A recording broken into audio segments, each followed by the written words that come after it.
Salut à tous, aujourd'hui on se retrouve pour le 4e épisode des bases de l'Arduino. Aujourd'hui on va voir un capteur de lumière. Donc pour ça on aura forcément besoin d'une breadboard. On aura également besoin d'une Arduino. On aura besoin de 7 résistances de 220 ohms. Voilà. On aura besoin d'une résistance de 10 kΩ. Voilà. On aura forcément besoin du capteur de lumière. Et pour finir, on aura besoin de 7 LED. Voilà. Donc on est prêt pour commencer. Donc tout d'abord, on va positionner l'Arduino sur la breadboard. Après, on va connecter aux pins 11, 10, 9, 8, 7, 6, 5 les résistances de 330 ohms. Donc nous voilà avec nos résistances connectées aux pins 11, 10, 9, 8, 7, 6, 5. Et donc après, on va connecter nos LED dessus. Donc le plus qui est connecté à la résistance et le moins sur la borne moins de l'Arduino, le GND. Donc là c'est fait, donc j'ai mis un petit câble entre les deux colonnes. C'est pour relier le moins et le moins parce qu'en fait j'avais remarqué que ça n'était pas connecté. Donc mettez un petit câble. Et donc après on va connecter notre capteur de luminosité. Pour ce faire, on va le mettre n'importe où sur la breadboard tant que les deux pattes du composant ne font pas court-circuit, donc ne se touchent pas. Donc après on va brancher un câble sur une des pattes du capteur de luminosité jusqu'au pin analogique 0, donc A0. Voilà. Puis après on va prendre la même broche à laquelle on a connecté le pin A0. On va prendre un autre câble. On va connecter aussi dessus. Et on va connecter une résistance de 10 kΩ à ce câble. Donc la résistance de 10 kΩ est également connectée à la même patte que le pin A0. Donc l'autre patte de la résistance est connectée au moins. Une fois que c'est fait, on va brancher la dernière patte au pin VCC. Donc c'est le pin plus le pin 5 volts.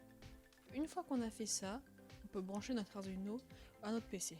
Une fois que c'est fait, on peut se retrouver sur le logiciel Arduino. Voilà, donc nous nous retrouvons sur le logiciel Arduino. Donc comme d'habitude, on a les mêmes choses écrites, le void setup et le void loop. Donc on va commencer par définir nos LED. On va pas faire comme d'habitude et écrire int LED 1 par exemple, mais là on va créer un tableau qui rangera toutes les LED. Donc là on va dire int pin pour notre tableau. Donc là pin mais avec des crochets égal. Et là on va mettre entre crochets tous nos pins qu'on a. En l'occurrence 11. On met une virgule, 10, virgule, 9, virgule, 8, virgule, 7, etc. Voilà. Donc après on va définir notre capteur. Donc int analog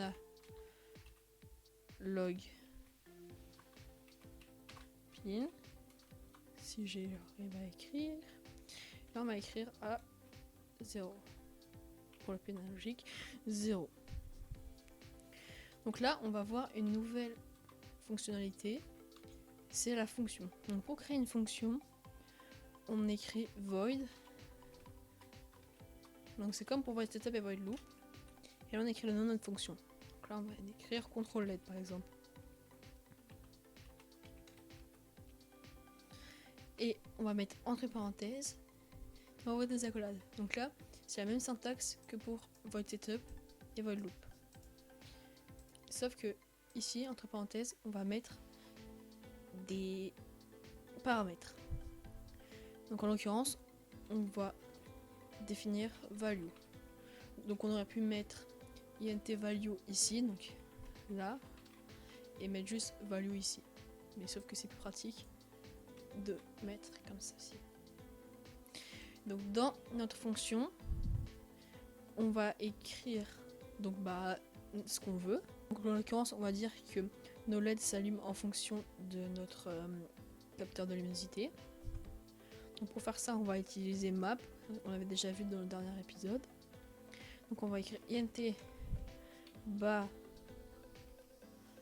graph value. Donc là, on peut mettre n'importe quel nom, mais moi j'ai choisi ça. On met égal. Et on écrit map, entre parenthèses, value, donc notre valeur, virgule 0, virgule 1023, virgule 0, virgule 7, 6. Donc là on vient de dire que notre variable bargraph value est égale à ça. Donc ça, comme j'avais dit, c'est une conversion en fonction de cette valeur de ça en ça. C'est pas très clair, mais j'espère que vous avez compris. En gros, là, ça, c'est notre nombre de LED. Donc c'est bien 7 pas 6. Hein. Donc en gros, on convertit notre valeur qu'on obtient, donc value, entre 0 et 1023, entre 0 et 7. Et 0 et 7, donc 0 c'est la première LED qui est allumée et 7 c'est la dernière. Donc en fait c'est bien 6 parce que si on compte 0, 1, 2, 3, 4, 5, 6, ça fait bien 7. Quand j'écris ça, regardez. Donc double slash c'est des commentaires. 0, 1, 2, 3, 4, 5, 6. Il y a bien 6 chiffres. Donc on écrit 6. Donc après on va faire une boucle. Donc pour ce faire, on va écrire for. On va déclarer notre variable i. On écrit souvent i comme variable dans les boucles. Donc on va la mettre à 0. On ferme. On dit aussi que i est supérieur à 10. Et on écrit également i plus plus. Donc ça veut dire i plus 1. Donc après on ferme la parenthèse et on ouvre des accolades. Après ça, on va écrire digital write. Donc entre parenthèses. Donc là on va appeler une certaine case dans notre tableau. Donc on appelle notre tableau. Et entre crochets, on va mettre i. Pourquoi i? Parce que là, comme je vous l'ai dit, à chaque fois que cette boucle est effectuée, on rajoute 1 à i. Donc, allez, on va faire un exemple. Donc, je vais mettre un commentaire. Donc, le 11, c'est la case 0. Le 10, c'est la case 1. Le 9, c'est la case 2. Le 8, c'est la case 3. Le 7, c'est la case 4. Le 6, c'est la case 5. Et le 5, c'est la case 6. Donc 0, c'est le pin numéro 11. Donc la LED sur le pin numéro 11 va s'allumer. Après, on va rajouter 1 à i. Ce sera case 1 qui est 10. Donc la LED 10 sera allumée, etc. Donc, donc là, on met virgule. Donc là, on met barre graph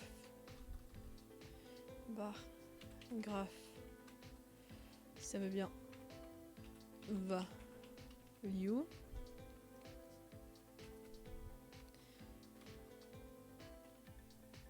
est inférieur ou égal à i. On ferme la parenthèse, point d'interrogation, écrit I low point virgule, enfin la parenthèse point virgule. Là on a fini notre fonction contrôle LED. Donc après on va être dans le setup. Il va encore faire une boucle avec for. On ouvre les parenthèses. On écrit int i égale 0, voilà. I est supérieur à 10. Et enfin, I++. On ferme la parenthèse. Ah oui, je me suis trompée, on met pas d'accolade au fort. J'ai confondu avec le JavaScript. Donc voilà, hop. Et là, on écrit pin mode. Donc là, on va dire que tout notre tableau. Donc I, c'est tout notre tableau. Donc là, ce que je viens d'écrire, c'est que tant que I n'est pas supérieur à 10, on dit que la case numéro 1, 2, 3, 4, 5, 6 et 7 sont en output. Et d'ailleurs, c'est pas à 10, je me suis trompée. C'est bien à 7 parce qu'il y a 7 cases. Et donc là aussi. 7 pas 8. Voilà. Donc après, on va aller dans le loop. Donc là, dans le loop, ça va être très simple. On va appeler notre fonction qui s'appelle contrôle. Donc pour pas faire de faute d'orthographe, pour être sûr, on va copier le nom et le coller dans le loop. Après, on va ouvrir les parenthèses et on va dire que value, en l'occurrence, il est égal à analog read, donc notre analog pin.